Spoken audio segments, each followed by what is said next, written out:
సిద్ధి కావాలా? సిద్ధి అంటే ఏమిటో తెలుసా? కోరిక పుట్టక ముందే మన అవసరాలు వాటంతటవే తీరిపోవడం. అదెలా అనుకుంటున్నారా? మన శరీరంలో ఎన్నో శక్తి ప్రవహించే స్థానాలు ఉన్నాయి. ఆ స్థానాల్లో ఒక్కో స్థానంలో పాజిటివ్ మరియు నెగిటివ్ భావాలు ఉన్నాయి. అవి సమతుల్యమైనప్పుడు శక్తి పైకి ప్రవహించడం మొదలవుతుంది. మూల స్థాయిలో ఆనందం ఉండదు, ఇక్కడ భయం ఉంటుంది.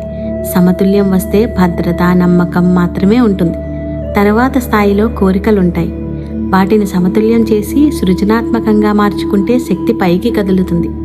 నాభి ప్రాంతంలో లోభం, అసూయ సమతుల్యం చేసి సంతృప్తి, ఉదారతగా మార్చుకుంటే ఆ శక్తి పైకి వెళ్తుంది. హృదయ భాగంలో భయం, ద్వేషం ప్రేమగా మార్చుకుంటే శక్తి ఇంకా పైకి వెళ్తుంది. కంఠంలో విషాదాన్ని అంగీకారంగా మార్చుకుంటే కృతజ్ఞత పుడుతుంది.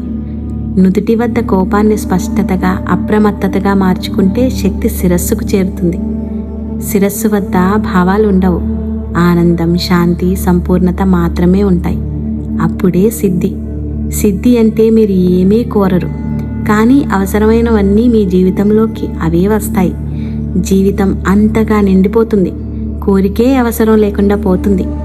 అదే నిజమైన సిద్ధి.